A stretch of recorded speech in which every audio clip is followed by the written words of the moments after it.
बिस्मिल्लाहिर्रहमानिर्रहीम। अस्सलाम वालेकुम। क्वेश्चन नंबर 14 स्टेटमेंट है कि show that the area of a sector of circular region, यानी एक सर्कुलर शेप है, दायरे की शक्ल है, उसका एक सेक्टर लेना है। सेक्टर कहते हैं दो रदास के दरमियान घिरा हुआ रकबा, ठीक है, उसको सेक्टर कहते हैं। जो सेक्टर है उसका area of radius r is half r square theta, यानी जो एरिया का फार्मूला बनेगा सेक्टर के लिए उसको हम कहेंगे half r square theta. Where theta is the circular measure of central angle of the sector. Sector क्या चीज़ होती है?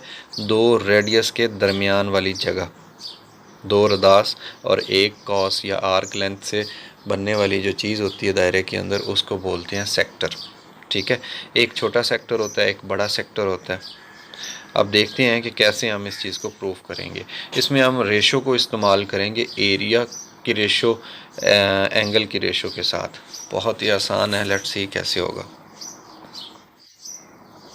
ये एक दायरा है, ठीक है। इस दायरे के अंदर एक सेक्टर बनाना है, और सेक्टर बनाने से पहले मैं बता दूं कि ये दायरे का एक सेंटर है, ये वाला, ठीक है। दायरे का जब ये सेंटर होगा तो सेक्टर बनाना आसान है। कैसे? सेक्टर कहते हैं ये रेडियस और एक ये रेडियस, दोनों रेडियस के दरमियान वाला जो जगह है, यानी ये वाला एंगल, जो सेक्टर है उसकी तारीफ़ ये होती है कि दो रदास और एक कॉस, कॉस कहते हैं आर्क लेंथ, आर्क लेंथ और दो रेडियस, इससे बनने वाली जो शेप होती है दायरे के अंदर, इसको बोलते हैं सेक्टर। तो ये जो रेड और ब्लैक कलर के दरमियान में ये जो एक पीस आ गया है, इसको बोलेंगे हम सेक्टर। तो ये एक सेक्टर है। अब इस सेक्टर के रकबे का फार्मूला डिराइव करना है, ठीक है। अब दायरे के अंदर दो सेक्टर होते हैं, एक इस साइड से ये वाला सेक्टर बन गया, एक दूसरी साइड से ये आर्क लेंथ बन गई, और ये वाला इसका दो रेडियस बन गए। इनके दरमियान ये वाली जो चीज़ है ये भी एक सेक्टर है। दायरे के अंदर कम से कम दो सेक्टर लाजमी होते हैं, ज़्यादा भी बना सकते हैं, ये देखें जितने मर्ज़ी सेक्टर आप बनाते जाएं। ओके, अब ये एक माइनर सेक्टर होता है छोटा, और एक मेजर सेक्टर होता है जो इधर बना था, दो सेक्टर होते हैं। अब इस सेक्टर के किनारों को नाम दे लें खुद से, कोई भी नाम। ओरिजिन को हम ओ का नाम देते हैं, और इधर ए का नाम दे दें, एक्स का नाम दे दें, जेड का नाम दे दें, जो मर्ज़ी दे दें। अब ये नाम देना इसलिए ज़रूरी है क्योंकि जब हमने वैल्यूज़ पुट करनी है तो उस वक़्त हमें पता हो कि हम किस एंगल की बात कर रहे हैं। और l equal to r theta जब हम पढ़ते आए हैं उसमें आर्क लेंथ इसको एल का नाम देते थे। तो ये एग्जैक्टली वही चीज़ बन गई शेप में। एक सर्कल था, सर्कुलर, जैसे क्वेश्चन ऊपर आपको नज़र आ रहा है कि एक सर्कल है और उसका सेक्टर है ए ओ बी, और उसके अंदर जो एंगल है वो थीटा है। अब हमने डिराइव साबित ये करना है कि ये जो सेक्टर है ना, सेक्टर मैं इधर लिख दूँ एक दफ़ा रफ सा, कि ये जो सेक्टर ए ओ बी है, सेक्टर ए ओ बी, इसका जो एरिया है, एरिया ऑफ सेक्टर ए, ये है हाफ आर स्क्वायर थीटा। ये चीज़ प्रूफ करनी है, बनानी है, समझ लग गई है। अब इसका जो रेडियस है शक्ल के अंदर वो क्या है? वो आर। ये दो रेडियस हैं, रेड कलर में आपको नज़र आ रहे हैं। अब मैंने आपको क्वेश्चन जब रीड किया उसके बाद मैंने आपको बताया कि हमने इसके अंदर एक्चुअल में करना क्या है। करना हमने ये है कि रेशोज़ यूज़ करनी है। किसकी रेशो? एक सेक्टर है दायरे के अंदर, ये वाला, और इसका एरिया और पूरे दायरे का एरिया, इसका ज़ाविया एंगल और पूरे दायरे का जो ज़ाविया होता है, एंगल होता है, वो इस्तेमाल करना है। ठीक हो गया? बस ये दो चीज़ों की निस्बत लेनी है और फिर इससे हमने क्वेश्चन को आगे मूव करना है और सॉल्व हो जाएगा। सबसे पहले तो मैं लिखता हूँ एरिया के बारे में, यानी इनकी रेशो बना रहे हैं तो मैं इधर लिखूँगा सॉल्यूशन, और मैं लिखता हूँ एरिया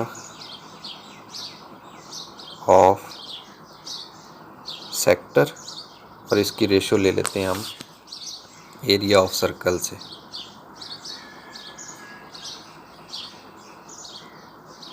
लेफ़्ट साइड पे area of sector ratio area of circle, यानी ये जो इतनी सी जगह थी सेक्टर, इसका रकबा और पूरे दायरे का रकबा, इन दोनों की निस्बत ले ली। फिर दरमियान में लगाएंगे बराबर का निशान और इसके दूसरी तरफ हम इनके जो एंगल हैं उनकी निस्बत ले लेंगे। अब पहले सेक्टर की बात कर रहे हैं, एंगल ऑफ सेक्टर, इसकी निस्बत लेंगे एंगल ऑफ कंप्लीट लिख लें सर्कल।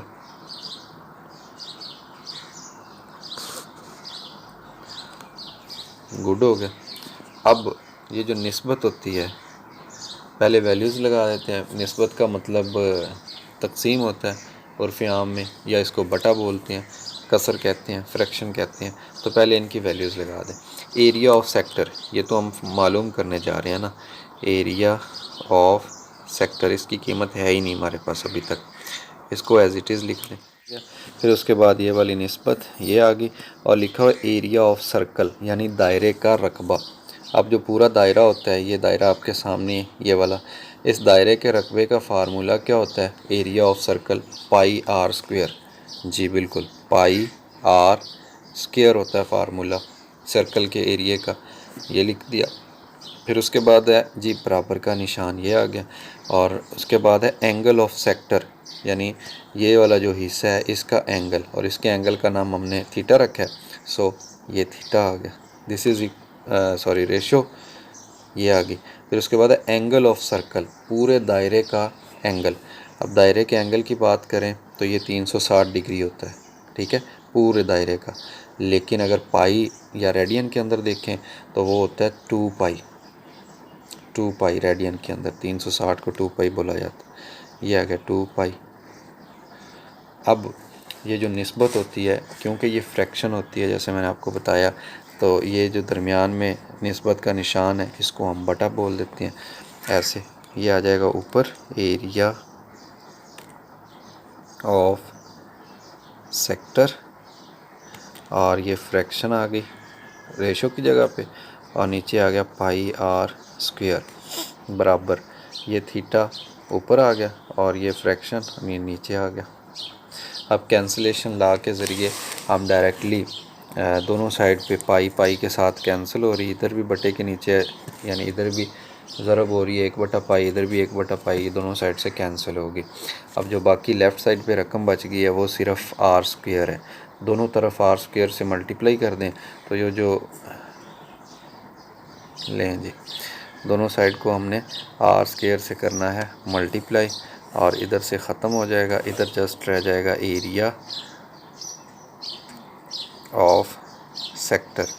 आप उर्फ़ आम में कहते हैं ना कि ये नीचे आर स्क्वायर इधर तकसीम कर रहा था, दूसरी साइड पे जाके ज़रब हो गया, तो ये आ गया 1/2, थीटा पहले से मौजूद है, और ये आर स्क्वायर दूसरी साइड वाला इधर आ गया।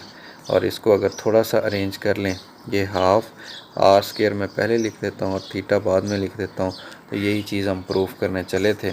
जो स्टेटमेंट है क्वेश्चन की, आपको ऊपर क्वेश्चन की स्टेटमेंट भी नज़र आ रही है, और उसको मैंने अपने अल्फाज में इस इधर यूँ लिखा था, ये वाली चीज़। तो यही चीज़ प्रूफ करनी थी शक्ल के ज़रिए और निस्बतों के ज़रिए, हम इसको साबित कर चुके हैं। ये था क्वेश्चन नंबर 14 9.1 एक्सरसाइज का। नेक्स्ट लेक्चर के अंदर इंशाल्लाह हम डिस्कस करेंगे क्वेश्चन नंबर 15 को।